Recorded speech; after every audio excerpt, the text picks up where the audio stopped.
All goods mga nilalang, it's time na para maranasan at ipakita sa inyo ang ganda ng Pilipinas.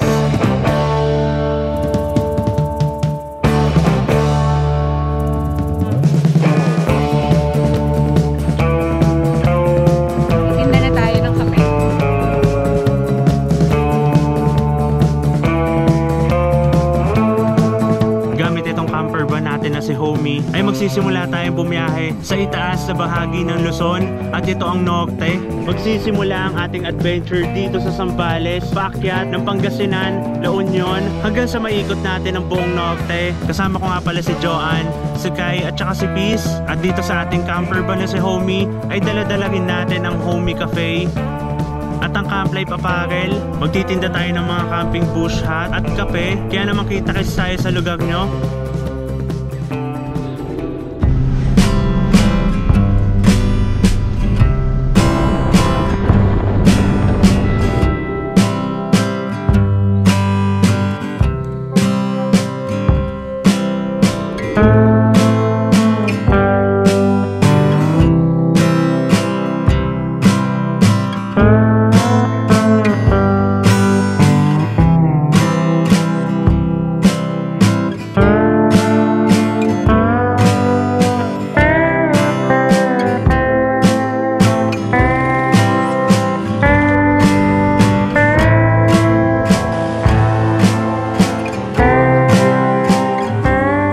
All goods mga nilalang, ikalimang araw na ngayon natin sa ating paglilibot sa Pilipinas at kasalukuyan tayo ngayon na nandito sa Alaminos, Pangasinan. Nasa loob ngayon si Joanne ng Tourism Office para magpaalam kung pwede ba tayo makapagtinda ng kape dito. So papasa tayo ng letter ngayon sa munisipyo, tapos hintayin natin yung approval, tapos pwede mo tayong bumalik para kahit anywhere daw dito sa Alaminos pumunta, pwede daw.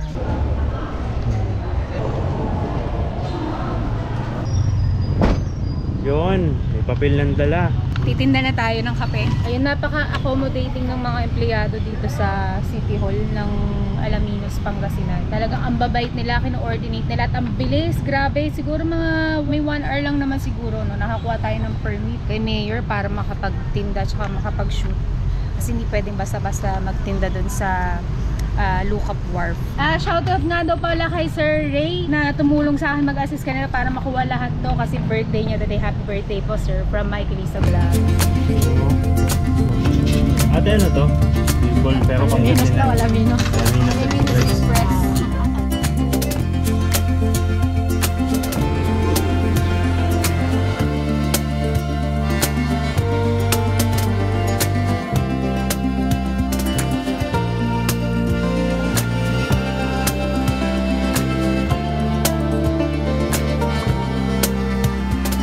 All goods mga nilalang, all set na yung ating Homie Cafe dito mismo sa tapat ng Tourism Office. Anyways mga nilalang, habang nagsiset-up tayo ay meron na tayong mga customer na lumalapit, no? Dahil nga Tourism Office to, dito nagpupuntahan yung mga turista na gusto mag 100 Islands. Kaya naman bago sila pumunta doon, pwede sila magkape sa atin dahil sobrang init ng panahon ngayon. Bukod sa mga lokal na magiging customer natin sa Homie Cafe, ay meron din tayo mga magiging customer na turista.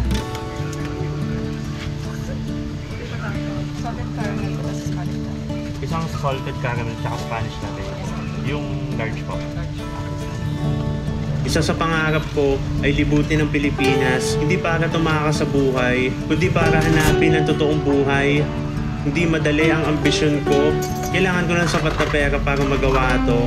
Kaya naman ang hilig ko sa kape, ang naisip kong paraan para kahit papano ay makatulong sa paglalakbay ko. Bestseller po namin, salted caramel.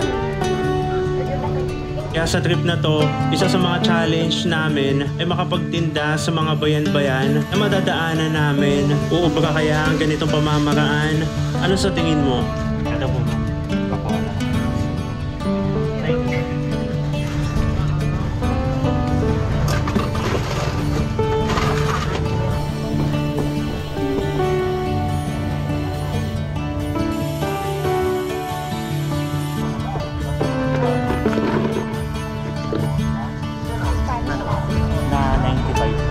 Malaki po.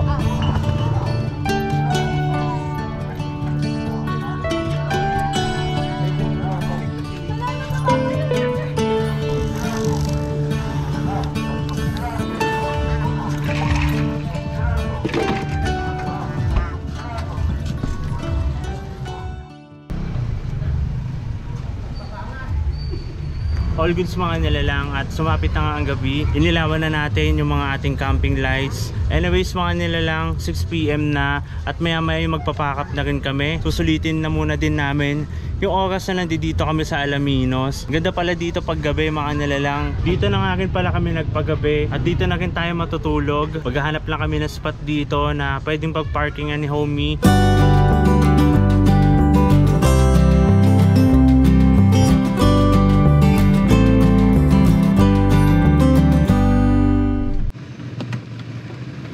Kaya dito banda. Dito sa kalsada banda o dito? Huwag sa may gitna. Ha? Huwag sa may gitna. May puno. Or yung medyo dark na. Huwag tayo masyadong lumikit sa maraming sasakyan. All goods mga nilalang, nakalipat na tayo dito sa parking area malapit dun sa spot na pinestohan natin kanina. So mga nilalang, dito na tayo magpapahinga dahil medyo pagod na rin kami. Dito na kami matutulog sa parking.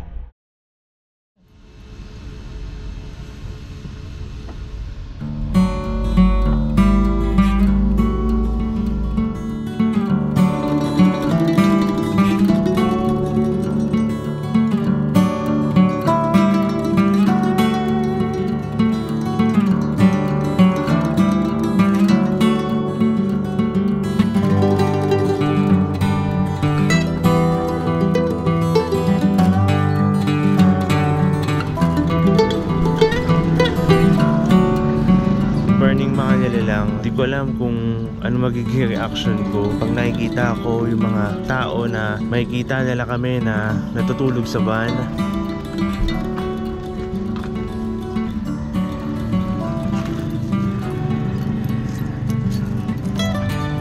Napagpasyahan namin na mula dito sa Pangasinan ay didiretso na kami ng La Union.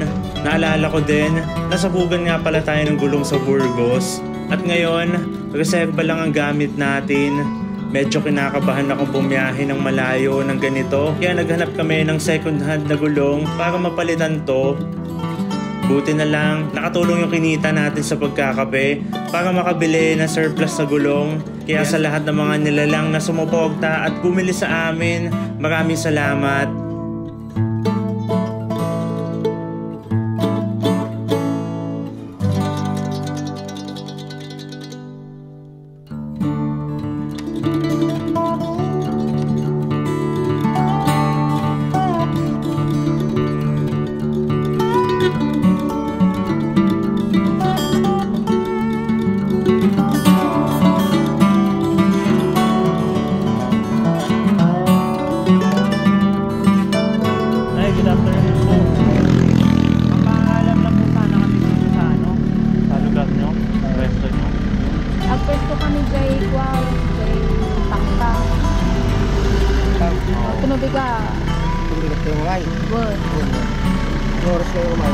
Maaga po.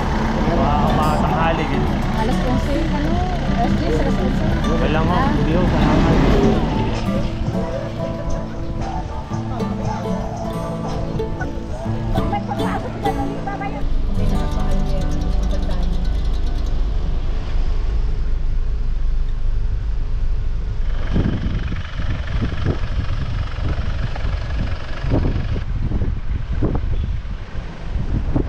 All goods mga nilalang, kakagaling lang natin ng Alaminos, Pangasinan at dahil nga madadaanan natin sa adventure natin ng La Union, hindi pwedeng hindi hintuan nito.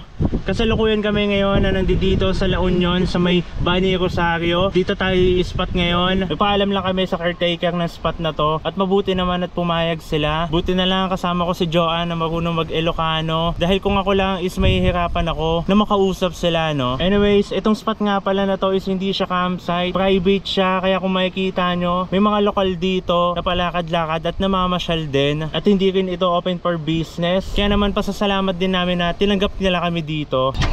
Wait lang, wait. Oh, wait. Excited ka masyado yun.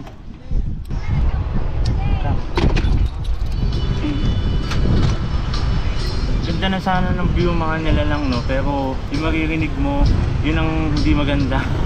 Anyways, all goods lang yan. Wala naman kasi tayo sa isang lugar na talagang hindi masyado pinupuntahan ng mga tao. Sa ilang araw na paglipot namin sa Pilipinas, dito ko napatunayan na ang buhay ay sobrang simple lang. Kung masaya ka sa kung anong meron kayo sa araw-araw, ay magiging masaya din ang adventure nyo. Marami ng pagsubok ang dumaan sa amin sa ilang araw na to. Hindi talaga mawawala na maka-encounter ka ng problema. Pero ang mahalaga ay masusolusyonan to. Makapangyarihan talaga siya dahil bago kami umalis ay hiniling ko sa kanya na dalhin kami sa mga lugar na may mga mababait na tao at hindi niya kami binigo. Patuloy niya kaming dinadala sa mga magagandang lugar at may mga mabubuting puso na tao.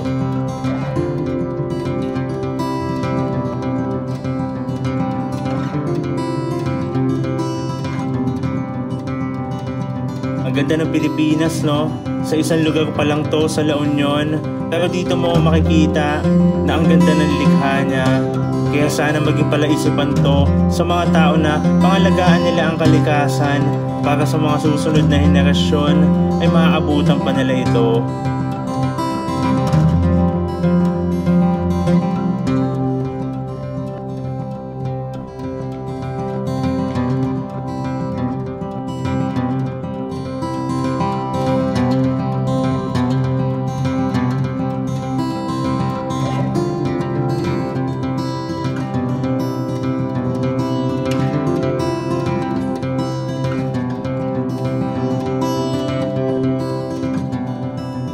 Habang bumababa ang araw ay dumadami yung tao, men. Pasyalan talaga siya dito. Anyways, pinacheck ko kay Joan kung may mabibilan ng yelo sa labas. At kapag meron, isa-set up natin ang biglaan yung homie cafe dito.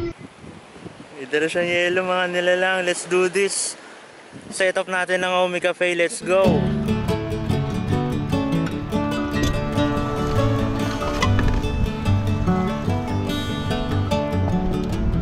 Kape po.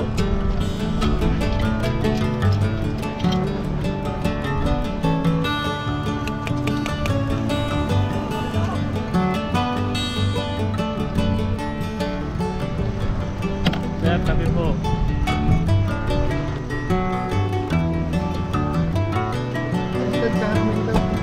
Sige po, ano pong sa akin? Kung muna kayo dun sir sa table. Oo, para po talaga sa customer. Tara.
So, nagpakat na tayo na ating homie cafe. Tapos, habang nagliligpit si Mike, magluluto na tayo ng dinner natin for tonight. Tapos, dito na din tayo mag-prepare ng dinner natin kasi para hindi na tayo mag-set up sa kitchen doon sa may kabilang side.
Go.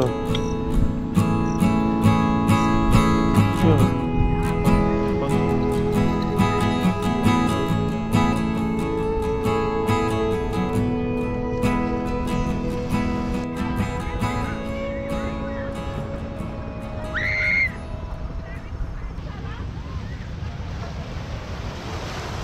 May mga grupo ng kabataan na nag-clean up drive ngayon dito sa spot. Maganda yan dahil bata pa lang sila. Alam na nila yung kahalagahan ng paglinis ng kalikasan, no?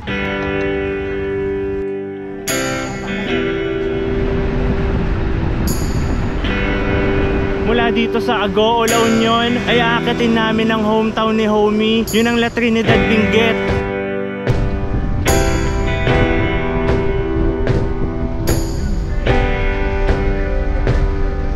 Tuluyan na nga ininda ni Homie yung mga paahon natin.